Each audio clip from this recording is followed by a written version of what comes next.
Olá pessoal, são 4 horas e 30 minutos. Não sou locutor de rádio, né? Mas até aqui o Senhor tem nos sustentado.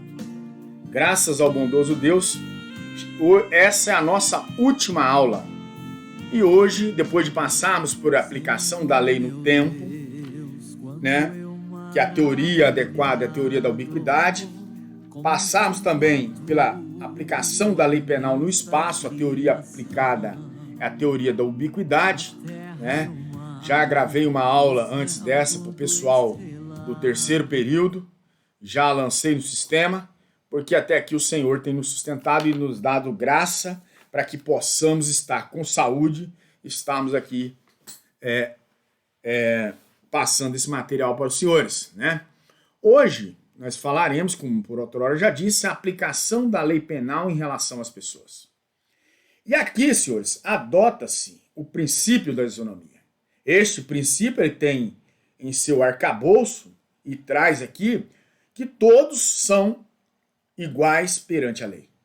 Pois sabe-se que em uma república, uma forma de governo, ela é incompatível, até então, com a adoção de privilégios às pessoas.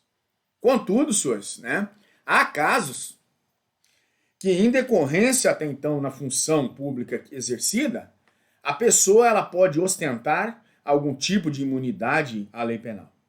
Isto ocorrerá, por exemplo, né, nós podemos ver, em relação às imunidades diplomáticas. E de forma um pouco mais restrita, as imunidades parlamentares.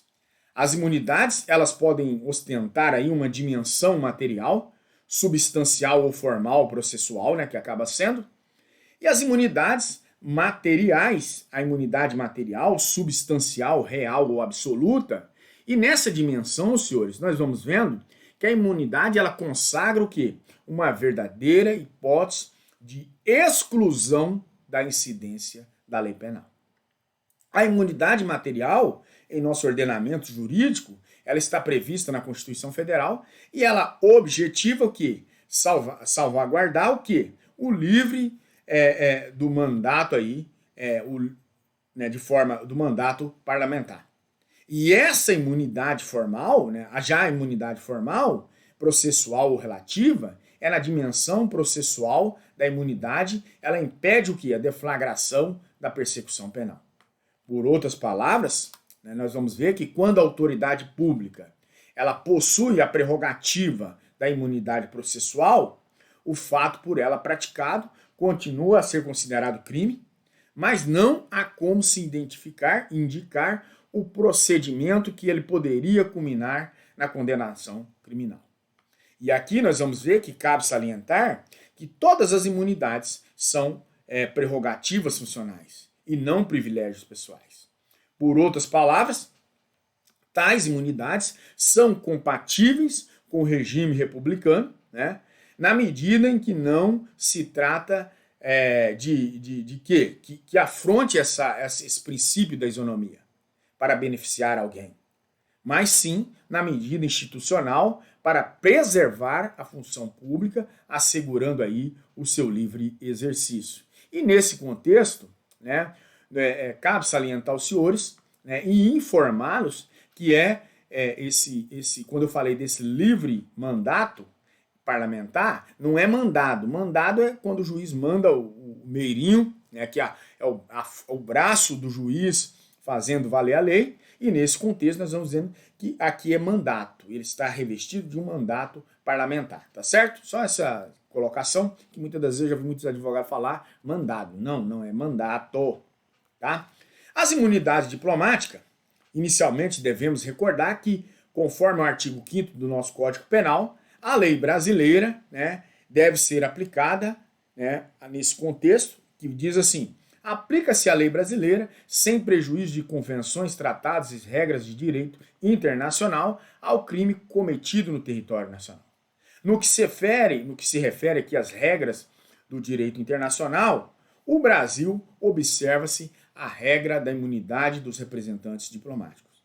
Essa regra, senhores, ela vem e objetiva o quê? Que permite esse livre exercício da função diplomática, evitando até então que perseguições sejam praticadas, perpetradas até então, né, como forma de represária às nações representadas.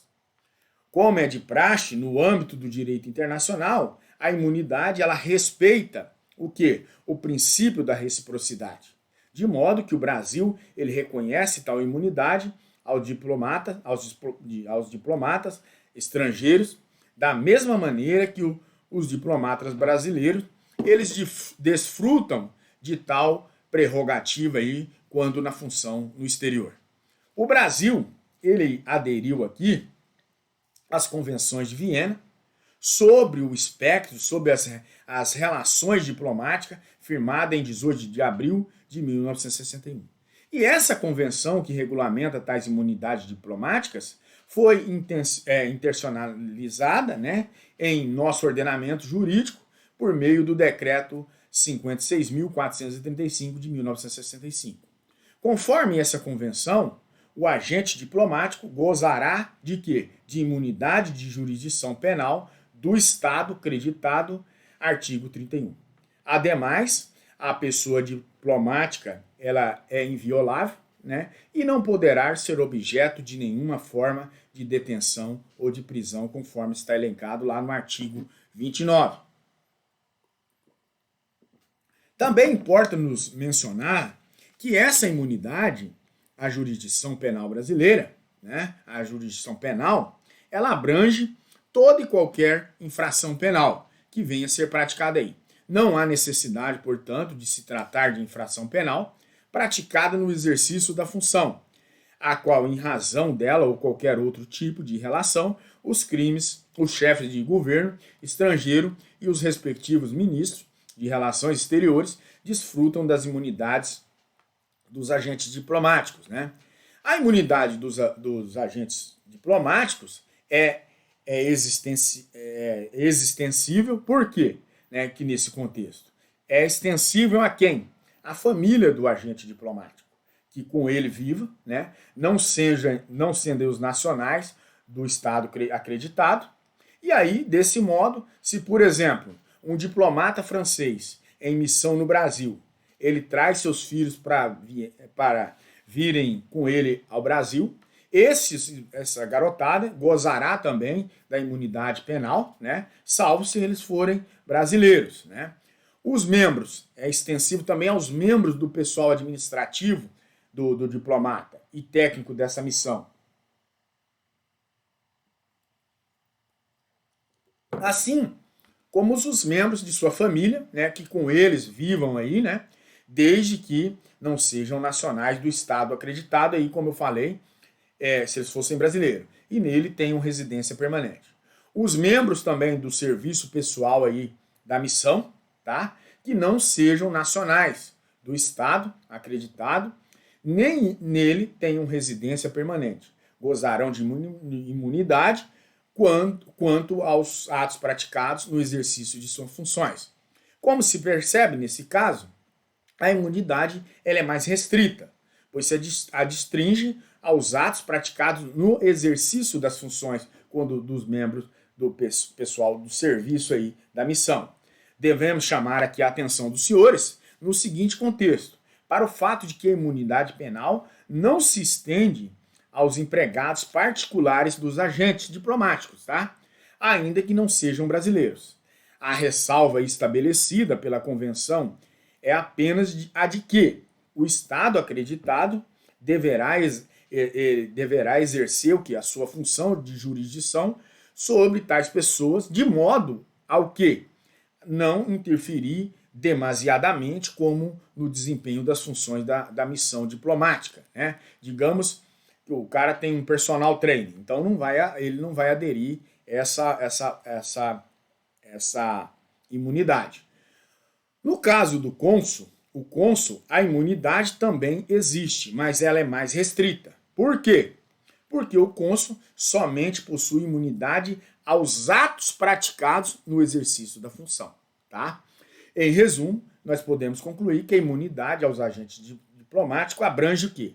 O chefe de governo ou de Estado estrangeiro e sua família e um membro da sua comitiva, o embaixador e a sua família, os funcionários do corpo ali diplomático e a família, os funcionários das organizações internacionais, né, quando em serviço, e o cônsul em relação aos atos praticados no exercício da sua função.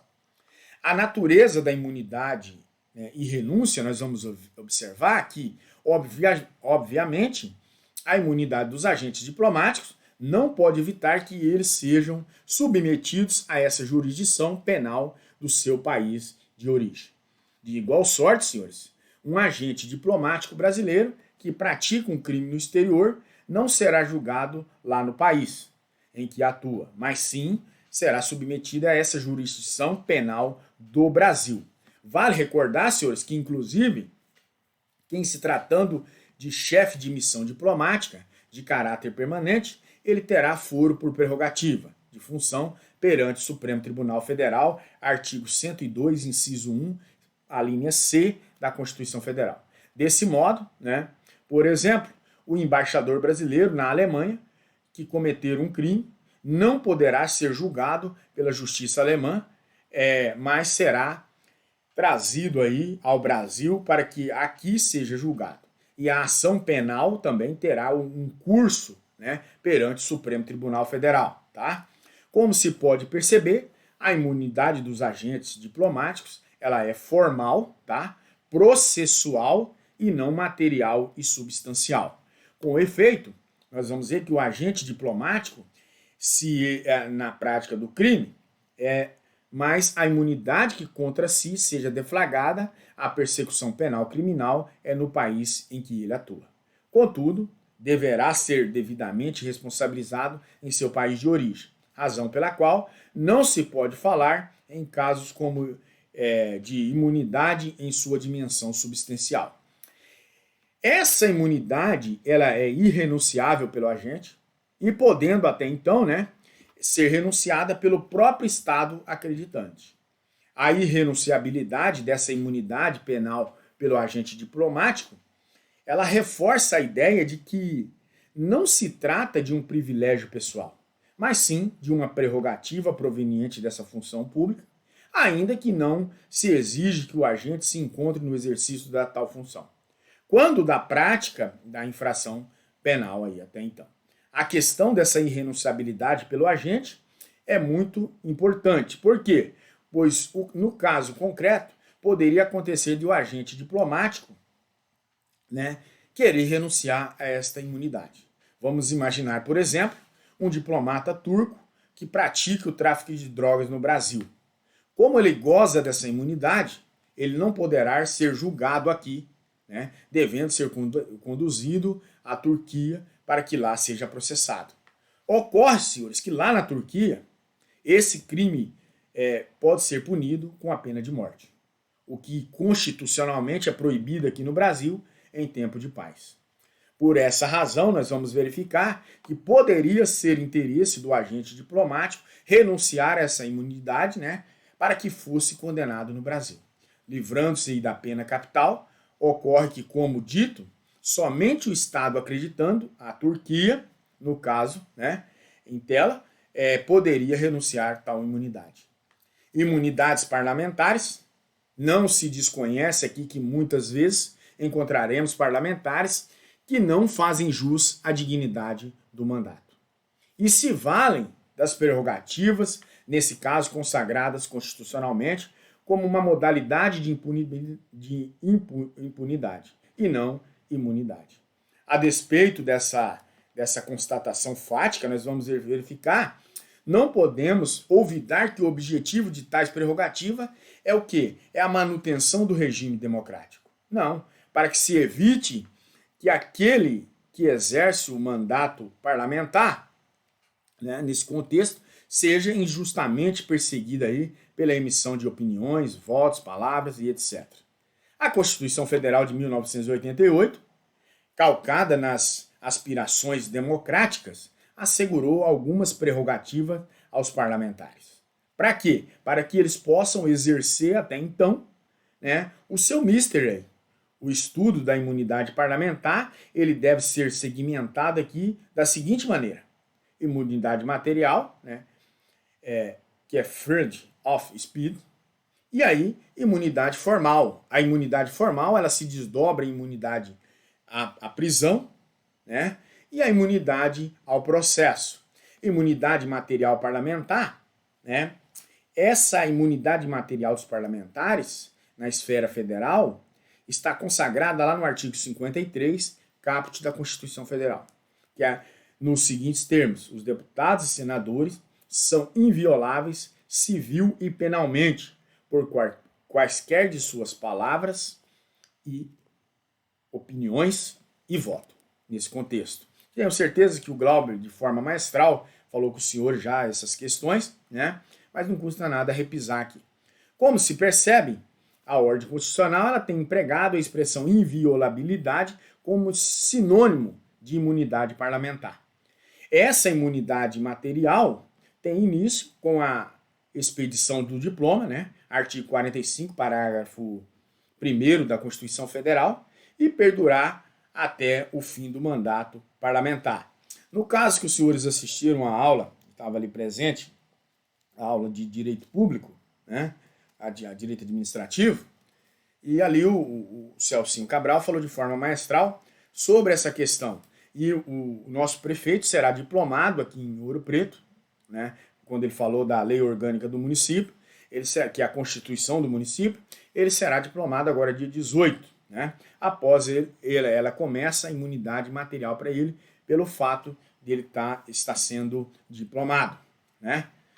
Aproveitando o adendo daquela aula. E aí, nós vamos ver que a imunidade material tem início com a expedição do diploma, igual eu falei, né? E aí o artigo 53. O artigo 53, ele traz do caput, ele foi conferida pela emenda constitucional 35 de 2001. Até então, a inviolabilidade refere-se exclusivamente ao âmbito penal e não à esfera civil, né? A esfera civil. No ponto, destaca César Roberto Bittencourt, quando, ao tratar da inviolabilidade, assevera não haver nenhum óbice a estendê-la aos campos do direito administrativo e do campo político, né? Esse entendimento, contudo, não tem encontrado guarida na doutrina majoritária, né? Que tem admitido, por exemplo, a responsabilização disciplinar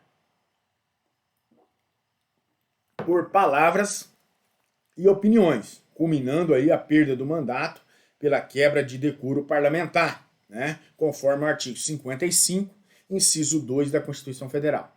E ainda na esfera do texto constitucional, seus artigos 27, parágrafo 1º, e o 29, inciso 8º, né? Estendem as imunidades dos parlamentares federais aos deputados estaduais e vereadores, respectivamente. No entanto, no que concerne a este último dispositivo constitucional mencionado, sobre os vereadores, né, aqui uma ressalva, e ir lá novamente para a lei orgânica do município, né? A redação é clara ao determinar que a inviolabilidade dos vereadores por opiniões, palavras e votos é somente, tá? Isso aqui não é pegadinha, no exercício do mandato e restringe a circunscrição do município. O que quer dizer isso? Somente ele está revestido quando ele está revestido no poder da vereança ali, né? Digamos, quando ele está lá na Câmara fazendo seu discurso. E aí ela se restringe aonde? Somente na circunscrição do município. Então, somente aqui em Ouro Preto, tá? Estou dizendo em relação ao município. Até o advento da Constituição Federal de 1988, senhores, a imunidade dos deputados estaduais ou distritais estava restrita à Constituição estadual, o que levou também o STF a editar a súmula número 3, né, com o seguinte teor: a imunidade concedida a deputados estaduais é restrita à Justiça do Estado. Essa súmula número 3 se encontra-se aí superada, né? Para que possa se falar em imunidade material, nós vamos verificar que é imprescindível que a manifestação do parlamentar esteja relacionada ao exercício do seu mandato. E aí, se assim não fosse, não se trataria de uma prerrogativa funcional, mas sim de um privilégio pessoal, o que não pode ser admitido. Por essa razão, o parlamentar que se afasta da sua função não mantém a inviolabilidade. E por isso foi cancelada a súmula número 4 do STF, que dispunha: não perde a imunidade parlamentar o congressista nomeado como ministro do Estado. Pela mesma razão, devemos concluir que a inviolabilidade, né, do parlamentar não se estende aos suplentes. Ora, se o suplente não se encontra no exercício do mandato parlamentar, obviamente, né, não poderá se beneficiar da imunidade material, que é essa prerrogativa, que é a prerrogativa funcional. A propósito, convém assinalar aqui o quê?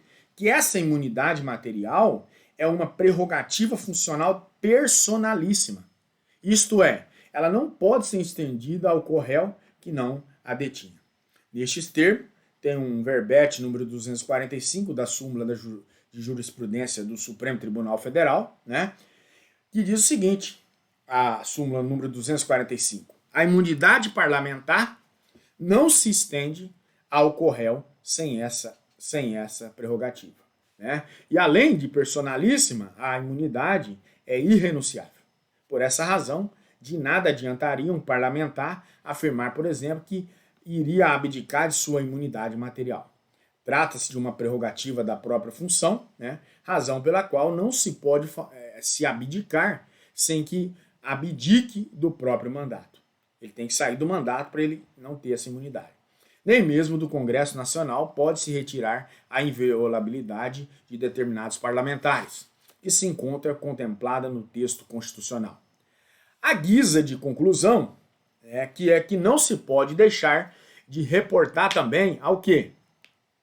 A imunidade, ela pressupõe, né, que o parlamentar que se encontre no exercício do seu mandato, conforme jurisprudência do Supremo Tribunal Federal, né, as manifestações parlamentares no recinto do parlamento possuem imunidade absoluta. Isto é, não há necessidade de se demonstrar a conexão do conteúdo dos seus pronunciamentos, né, em exercício de sede até fora da Casa Legislativa. A imunidade será relativa nesse contexto, pois quanto às ofensas irrogadas fora do parlamento, é de se perquirir da chamada de conexão, né, com o exercício do mandato ou com a condição de parlamentar. Em decisão anterior, o STF ainda esclareceu que essa imunidade parlamentar abrange o seu mandato protetor. O que eu quis dizer? Que ele, mesmo fora, nas entrevistas jornalísticas, transmissão para a imprensa, de pronunciamento, de relatórios, aí, as declarações feitas aos meios de comunicação, né, eis que tais manifestações, desde que vinculadas ao desempenho do mandato, qualificam-se como natural projeção do exercício das atividades parlamentares. Considerações acerca da extensão da imunidade parlamentar. Como vimos, o STF tem estendido que a imunidade em torno das palavras do parlamentar na Casa Legislativa está revestida de caráter absoluto.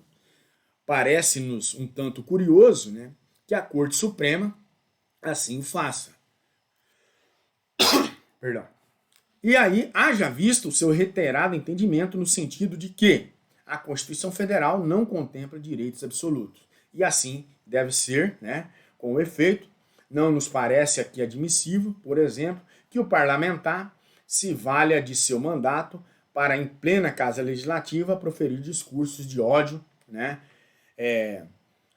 tais discursos aí até então no Brasil não estão abrangidos aí pela liberdade de imprensa e podem caracterizar crime. Artigo 20 da Lei nº 7.716 de 1989.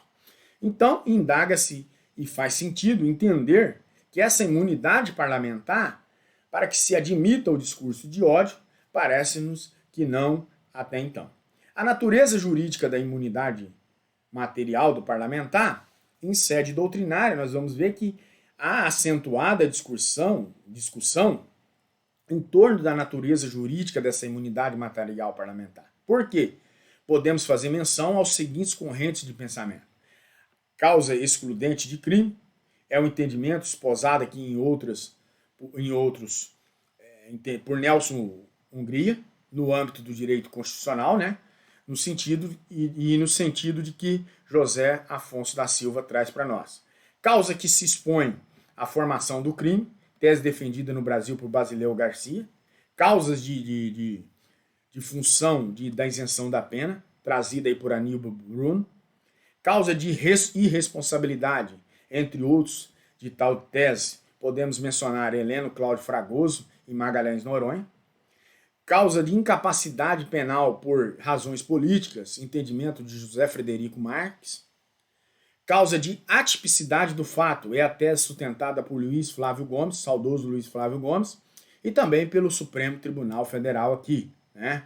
Então é causa de atipicidade, então não é crime, tá?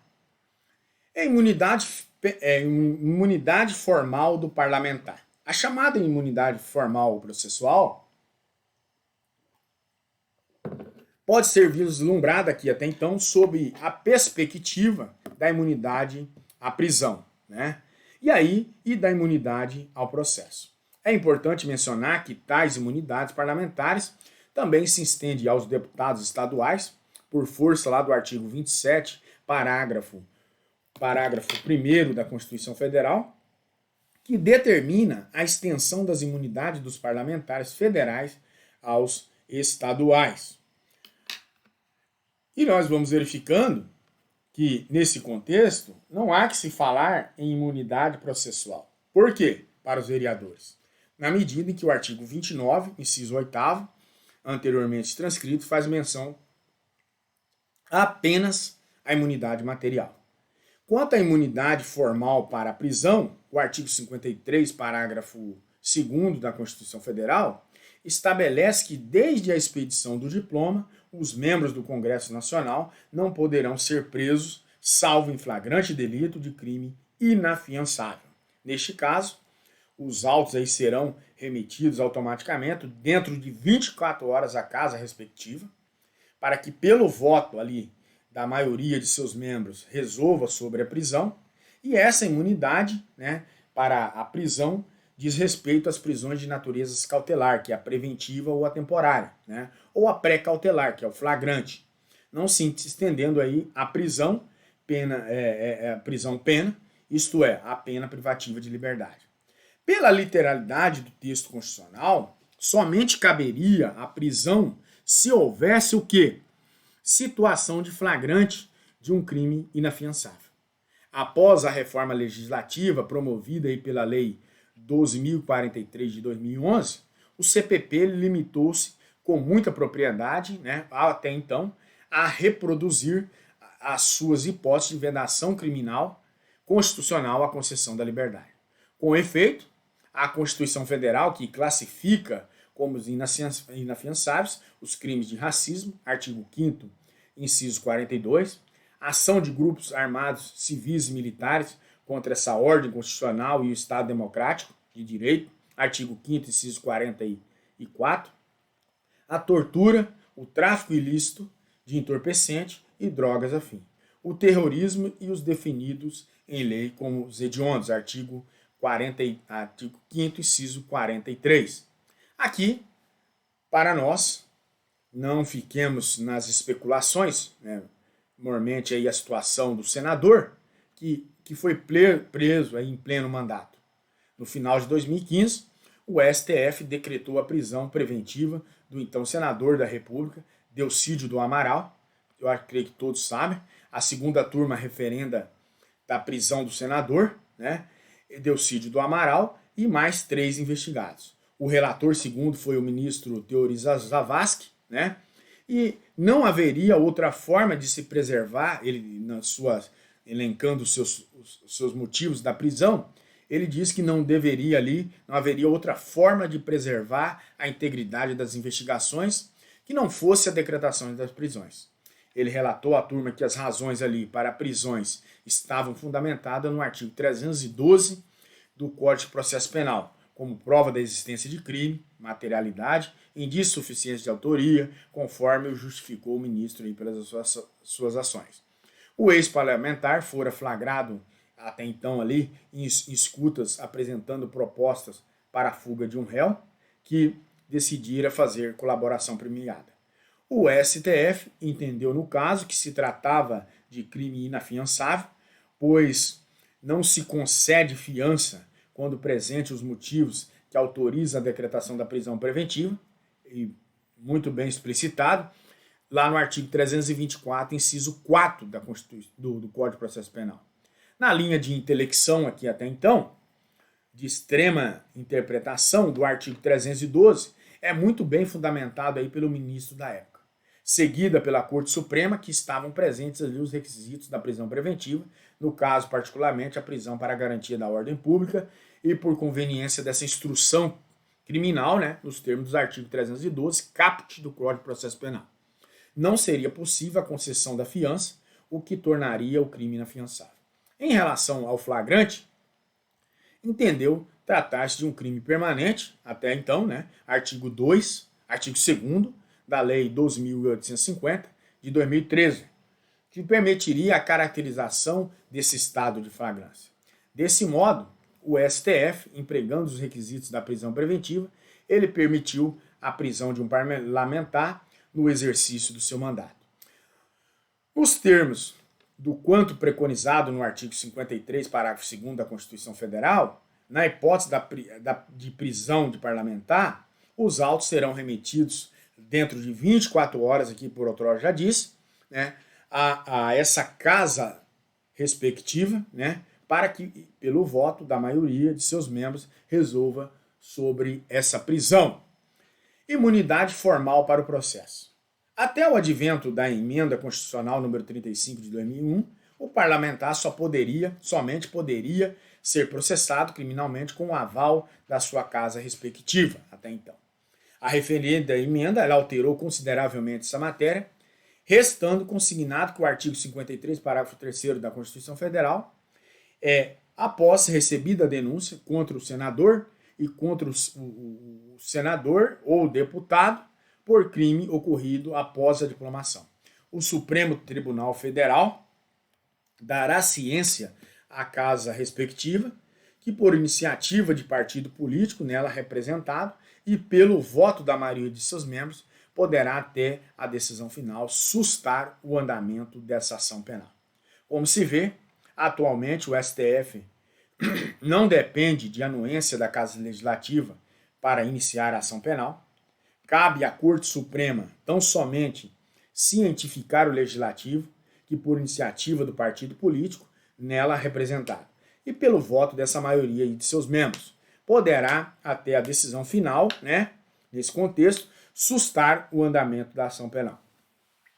Esse pedido de sustação será apreciado aí pela casa respectiva, né, nesse contexto, no prazo improrrogável de 45 dias do seu recebimento da mesa diretora. Se a Casa Legislativa decidir pela sustação da ação penal, haverá suspensão do curso do prazo prescricional, né, enquanto durar o mandato parlamentar. É importante, senhor, registrarmos aqui que, consoante os termos do artigo 53, parágrafo 3º da Constituição Federal, a cientificação da Casa Legislativa vale para os crimes ocorridos após a diplomação. Logo, se vê, se o crime já havido ocorrido antes da diplomação do deputado ou do senador, não haverá aqui necessidade de que o Supremo Tribunal Federal encaminhar a informação a essa Casa Legislativa pelo seguinte fato, né, para que delibere sobre a situação do processo. Quanto à imunidade do parlamentar e o estado de sítio, é o seguinte: o estado de sítio é decretado quando há uma forte instabilidade institucional e acarreta o que? Essa flexibilização de determinados direitos e garantias individuais.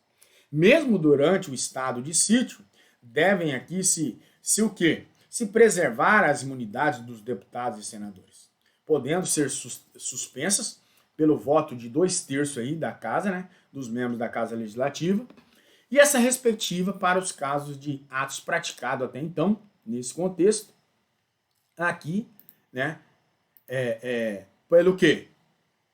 Para os atos praticados para fora do recinto do Congresso Nacional, que sejam aí incompatíveis com a execução da medida, conforme depreende o artigo 53, parágrafo 8º da Constituição Federal. Conforme aqui se depreende da leitura do dispositivo constitucional, a relativização das imunidades parlamentares ocorrerá para atos fora do Congresso Nacional. Desse modo, mesmo durante o estado de sítio, os atos praticados no interior do parlamento devem estar amparados aí pelas imunidades, por essas imunidades. Quanto a outras imunidades, o texto constitucional ainda ele outorga algumas outras prerrogativas aos parlamentares. Assim podemos destacar o quê? A imunidade à atuação como testemunha, né? A incorporação às Forças Armadas e o foro por prerrogativa de função. A imunidade à atuação como testemunha, nos termos do artigo 53, parágrafo 6º do texto constitucional, com a redação dada aí pela emenda constitucional número 35 de 2001, os deputados e senadores não serão obrigados a testemunhar sobre informações recebidas aí e prestadas em razão do exercício do mandato. Testemunhar também sobre as pessoas que lhe confiaram ou deles receberam informações. Trata-se, então, de imunidade restrita, na medida em que, para os demais casos, o parlamentar deverá prestar compromisso normalmente. Sobre o tema, cabe mencionar aqui que o artigo 221 do Código de Processo Penal estabelece que os parlamentares deverão ser ouvidos em local, dia e hora previamente ajustado entre eles e o juiz da causa. É oportuno também salientar que o STF, como forma de evitar abusos no exercício dessa prerrogativa, já se posicionou no sentido de que essa prerrogativa de indicar o local, dia e hora para a oitiva cessará se o parlamentar não atender ao chamado do Poder Judiciário por mais de 30 dias, nesse contexto.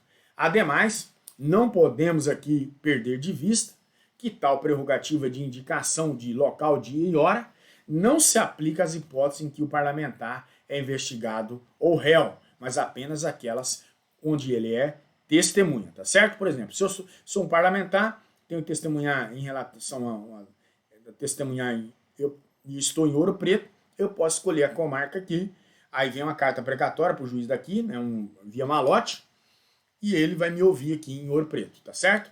Ou que seja lá em Brasília, né? Eu estando em Brasília, eu posso ser ouvido lá e o crime é aqui, ocorrido aqui, como testemunha daqui, vai um malote para lá, para Brasília, e eu sou ouvido como testemunha da pessoa que eu quero.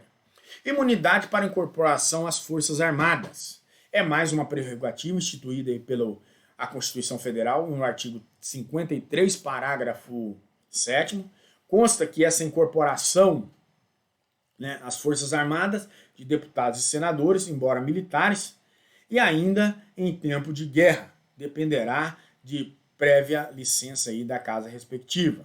Hoje está comum, né? As pessoas acham que vão transformar colocando militarismo lá dentro. E aí a maioria dos militares estão sendo aí deputados, senadores, prefeitos e assim sucessivamente, governadores, né? Foro por prerrogativa de função. Sob o ponto de vista de competência jurisdicional, é importante registrar que os parlamentares fazem jus ao foro por prerrogativa de função. Isto é, não poderão ser julgados em processos criminais por juízes de primeiro grau. Não se trata aqui, a rigor, de uma imunidade em sentido estrito, mas sim de uma prerrogativa para o exercício da função até então, que diz respeito a um critério de definição de competência. E no caso dos parlamentares federais, os deputados federais e senadores serão julgados pelo Supremo Tribunal Federal, tá? Ao passo que os deputados estaduais, eles devem ser julgados aí pelo Tribunal de Justiça de cada unidade federativa. Já os vereadores não fazem jus ao foro por prerrogativa de função, razão pela qual serão processados aí criminalmente na Justiça de primeiro grau. A competência do STF, ela abrange o julgamento de crimes eleitorais. Por essa razão, se um parlamentar federal cometer um crime eleitoral, ele deverá ser julgado aí no próprio STF. Por outro lado, não se pode desenvolver o mesmo raciocínio na esfera estadual, porquanto o Tribunal de Justiça, né, não possui competência para o julgamento de crimes eleitorais. Desse modo, se um deputado estadual ele comete um crime eleitoral, ele deverá ser julgado perante o Tribunal Regional Eleitoral, tá certo? As autoridades que possuem foro por prerrogativa de função, estabelecido na Constituição Federal de 1988, caso cometam crimes dolosos contra a vida, serão julgados pelo respectivo tribunal em que gozam a prerrogativa. Por exemplo, um deputado comete, um deputado estadual vai ser julgado pelo Tribunal de Justiça do Estado e não pelo Tribunal do Júri, tá certo? Já as autoridades públicas com foro de prerrogativa de função prevista na Constituição Federal desse Estado membro, se praticar delito doloso contra a vida, serão julgados pelo Tribunal do Júri, tá? As autoridades públicas, por foro de prerrogativa de função. É o que constava do teor verbete 721 da súmula de jurisprudência do STF, convertido no verbete 45 da súmula vinculante, nos seguintes termos, né? Traz o seguinte, a seguinte redação, a súmula 45. A competência constitucional do Tribunal do Júri prevalece sobre o foro de prerrogativa de função estabelecido exclusivamente pela emenda à Constituição Estadual. Em resumo, se um parlamentar cometer um crime doloso contra a vida, ele deverá ser julgado aí pelo STF e não pelo Tribunal do Júri também.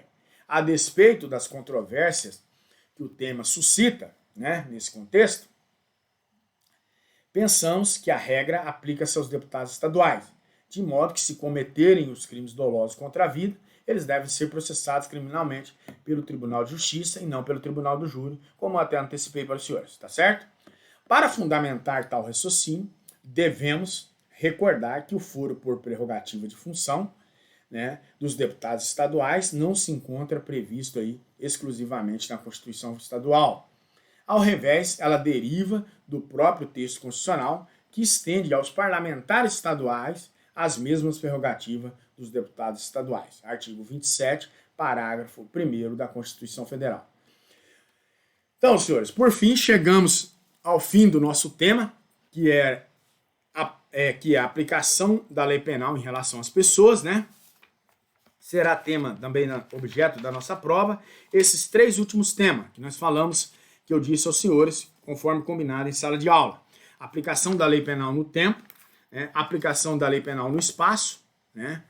Aplicação da lei penal no espaço, aplicação da lei penal em relação às pessoas e aplicação da lei penal no tempo, tá certo? Pessoal, eu só tenho a agradecer aos senhores, né, por termos chegado até aqui. Última aula do ano de 2020 e eu quero, além de agradecer, dizer aos senhores, algumas pessoas, não é o caso de muitos, mas deve fazer uma análise, uma análise introspectiva sobre se realmente quer continuar no curso de Direito. Tem pessoas aí que tiveram mais de 36 faltas. Então eu me pergunto, é isso que você quer para a sua vida? Às vezes eu penso que a pessoa está fazendo assim, ó, com dinheiro, rasgando e jogando no lixo. Porque muitas das vezes não é o dinheiro seu, é o dinheiro do seu pai. Eu penso que, para quem eu estou falando isso, não vai ter de serventia nenhuma. Até porque eu penso que a pessoa não vai nem assistir a aula, né? Que é a última. E aí você, se assistir, para quem eu estou dizendo isso, reveja os seus conceitos. Reveja. Porque o curso de Direito, como eu falei na live, é um dos cursos mais importantes tirando a medicina. E eu, ao mesmo tempo que eu falo que tirando a medicina, eu igualo, tá? Porque quando eu impetro um pedido de relaxamento de prisão, um pedido de revogação de prisão, um pedido de relaxamento de prisão, eu impetro um habeas corpus no Tribunal de Justiça, impetro um habeas corpus no STJ, impetro um habeas corpus no STF, eu digo que ali eu estou trabalhando cirurgicamente na vida daquela pessoa, tentando trazer a liberdade. E aí eu me comparo a um médico que, quando está abrindo a pessoa para identificar onde está ali a causa, né, e aí ele traz vida novamente a essa pessoa. Ele traz, por exemplo, um médico que faz um transplante, ele traz vida a essa pessoa. Que seja um transplante de coração, de qualquer outro órgão, né? Ou mesmo aquele que faz uma cirurgia mais simples, ele traz um renovo para a vida da pessoa. Então, eu me comparo a isso e peço aos que estão caminhando de forma maestral, se eu fosse falar nome aqui, é 90% dessa turma, tá? E eu sei que em todo segmento da sociedade tem o trigo e tem o joio. E o joio, muitas das vezes, infiltrado, não quer dizer que nós podemos aqui compará-los, mas sim que nós devemos pensar. Porque muitos estão com o dinheiro dos pais, de alguém que esteja patrocinando, um tio ou um familiar, e muitas das vezes o dinheiro dos seus próprios recursos. Você está jogando o dinheiro fora. Vai chegar no final um diplomado, um analfabeto com diploma. E isso é triste para nós, tá? Eu peço que vocês revejam, vocês que já estão, né, de forma maestral trabalhando. Se eu fosse falar nome aqui, seria inúmeros. E aquele que ainda não conseguiu engrenar, desista, porra. Desista. Vai fazer qualquer outra coisa, mas não rasgue o seu dinheiro. Que é feio. Esses dias eu me deparei com um cidadão que é formado em Direito. Ele tem 6 anos que está formado, parece 6 ou 4 anos formado em Direito, mas é um analfabeto. Analfabeto. Porque quando ele foi condenado aqui em instância de primeiro grau, né, em juiz de primeiro grau, ele perguntou para mim, doutor, qual o recurso que nós vamos usar agora?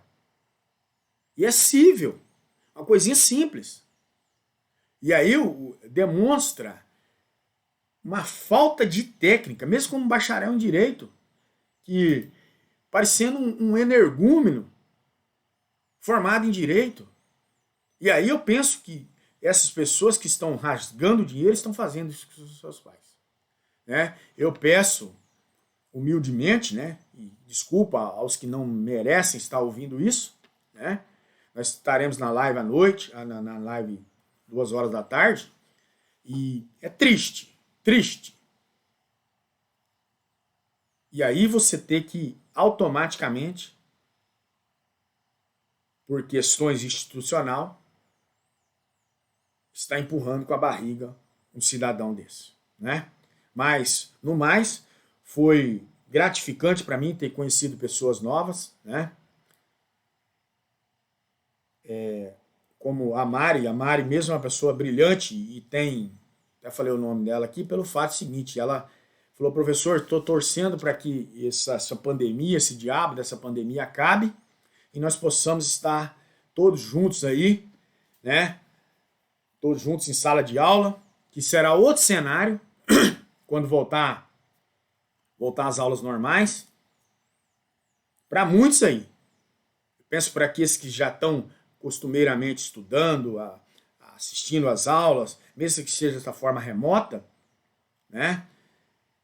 E ela tem orado pela vida dos professores, orado pela vida da família dos professores. Isso é gratificante, tá?